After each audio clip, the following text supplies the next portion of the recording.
दोस्तों आदाब, मैं जफरुद्दीन, आप देख रहे हैं एसएसएन नेटवर्क। आपको बता दें कि हरियाणा राज्य पशुपालन में सबसे अग्रणी राज्य है और पशुपालन विभाग का इस ओर बड़ा ध्यान है। पशुपालकों को बढ़ावा देने के लिए पशुपालन विभाग द्वारा विभिन्न स्कीमें चलाई हुई हैं, जिसमें पंडित दीनदयाल उपाध्याय पशुधन बीमा योजना के तहत पशुओं का बीमा किया जा रहा है। सभी पशुपालकों को चाहिए कि अपनी आर्थिक स्थिति को देखते हुए बीमा अवश्य करवाएं, जिससे सरकार की योजनाओं का आप लाभ ले सकें। ये बातें उपनिदेशक पशुपालन विभाग द्वारा प्रेस कॉन्फ्रेंस के दौरान कही गई। उपनिदेशक डॉक्टर वीरेंद्र शेरावत ने आगे कहा कि चल पशु चिकित्सालय यानी चलता फिरता पशु चिकित्सालय स्कीम अभी भी चालू है, जिसकी 2 यूनिट सिंगार क्लस्टर में चलाई जा रही है, जिसके माध्यम से घर जाकर पशुपालकों के पशुओं का इलाज किया जा रहा है और जल्द ही बाकी क्लस्टरों पर भी यह सुविधा पुनः शुरू करा दी जाएगी। पशु चिकित्सालय औषधालयों में जल्द ही दवाओं की पर्याप्त मात्रा उपलब्ध करवा दी जाएगी। वहीं उपनिदेशक डॉक्टर वीरेंद्र शेरावत ने पशुपालकों से आह्वान किया है कि झोलाछाप डॉक्टरों से इलाज न करवाएं। ये ग्रामीणों को मूर्ख बनाकर अधिक पैसा वसूलते हैं, इनसे बचना चाहिए और अपने नजदीकी सरकारी अस्पताल में जाकर अपने पशुओं का इलाज कराएं और सरकार की योजनाओं का लाभ लें। प्राइवेट डॉक्टरों से बीज न रखवाने के लिए भी कहा गया है, बल्कि नजदीकी यूनिट में जाकर वेरीफाइड बीज को रखवाएं, ताकि आने वाली नस्ल अच्छी हो और दुधारू बने और स्वस्थ रह सके। उपनिदेशक डॉक्टर वीरेंद्र शेरावत ने कहा कि मेवात के पशुपालकों के लिए किसी भी तरह की कोई समस्या नहीं आने दी जाएगी और हर समस्या का समाधान तुरंत कराया जाएगा। आगे डॉक्टर वीरेंद्र शेरावत ने यह भी कहा कि पशुपालकों को भी जागरूक होना होगा, ताकि सही समय पर सरकारी योजनाओं का लाभ मिल सके। उपनिदेशक डॉक्टर वीरेंद्र शेरावत ने सरकार द्वारा चलाई जा रही अंत्योदय गरीब परिवार उत्थान योजना के तहत गरीब परिवारों की आय बढ़ाने के लिए वे उनको आर्थिक सुरक्षा मुहैया कराने के लिए चलाई हुई स्कीम की सराहना की है।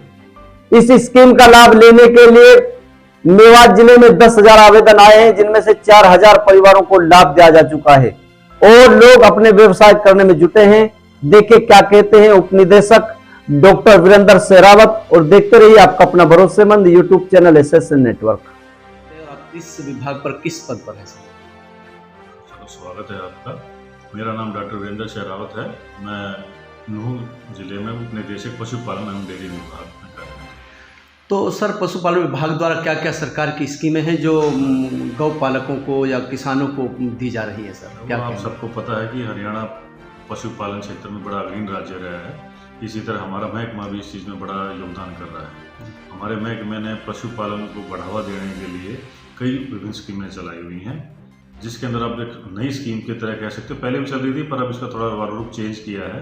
हरियाणा जैसे पंडित दीनदयाल उपाध्याय पशुधन बीमा योजना, इसमें प्रत्येक परिवार, एक परिवार जिसे हम एक यूनिट कहते हैं, अपने 5 पशु, बड़े पशु और 50 छोटे पशु का सब्सिडाइज्ड रेट के अंदर बीमा करवा सकता है। बीमे की रकम दूध उत्पादन के ऊपर है। इसके अंदर भैंस हैं, गाय हैं, झोटा, सांड, भारवाहक पशु जैसे घोड़ा, खच्चर इत्यादि भी शामिल है। भेड़ बकरी भी छोटे पशु के अंदर आते हैं।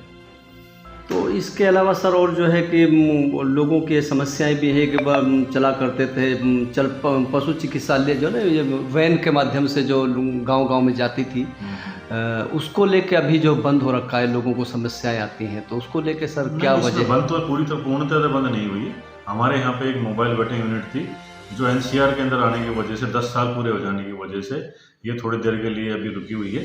जल्द ही हमारे नूह डिस्ट्रिक्ट के अंदर 2 मोबाइल वेटिंग यूनिट आ रही है केंद्र और राज्य सरकार के सहयोग से। इसके अंदर एक वेटिंग सर्जन होगा, एक वीएलडी, एक ड्राइवर का मैनुअल अटेंडेंट, जो 24/7 मतलब एक फाल के हिसाब से काम करेंगे और पशु के घर द्वार जाकर उनका इलाज करेंगे।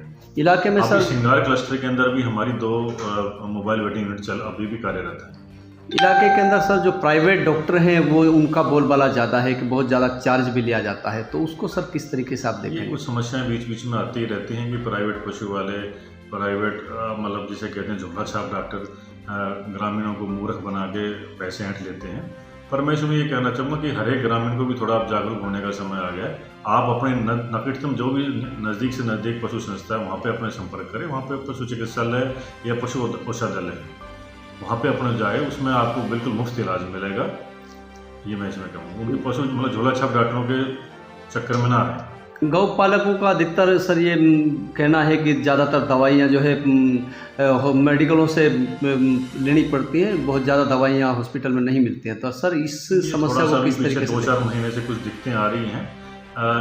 अभी हमारे डीजी साहब और एसी साहब ने मीटिंग में ये हमें बताया कि उन्होंने हमें आश्वासन भी दिया है कि अगले महीने तक सारे पशु चिकित्सालय और औषधालय के अंदर सरकारी दवाई उपलब्ध करा दी जाएगी। बकरियों की लोन और भैंसों की लोन सरकार के द्वारा जो स्कीम चलाई हुई है, वो जो है कि उनकी ज़्यादातर लोगों को अभी ये कहा जा रहा है कि भाई फाइल पूरी हो गई है और उनके अधिकतर लोगों की लोन पूरी नहीं हो पाती है, लोग जो चाहते हुए। मैं आपको इसमें बताऊंगा, आपको एक हरियाणा सरकार की सबसे महत्वपूर्ण योजना है अंत्योदय परिवार उत्थान योजना, जो हमारे मुख्यमंत्री ने, जिनकी भी वार्षिक आय 1,80,000 से ऊपर है, जिसे हम गरीब परिवार बीपीएल परिवार कहते हैं, उनकी आय बढ़ाने के लिए, उनको आर्थिक सुरक्षा देने के लिए लिए आपको जानकर आश्चर्य भी होगा, खुशी भी होगी। मेवात नूह डिस्ट्रिक्ट के अंदर इसके अंदर सबसे ज़्यादा एप्लीकेशन आई है, 10,000 के करीब एप्लीकेशन आई है जो पशुपालन से संबंधित है। किसी भी जिले में इतनी ज़्यादा संख्या में नहीं आई है।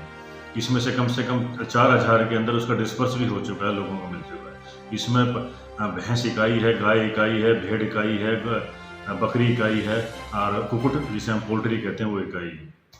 तो जी हाँ जी बताइए। और क्या संदेश देना चाहते हैं सर मेवात के खासकर गौ पालकों के लिए जो है? मेरा यही संदेश है, सबसे पहले तो अपने पशुधन को बीमित कराएं, अपनी आर्थिक सुरक्षा प्रदान करें।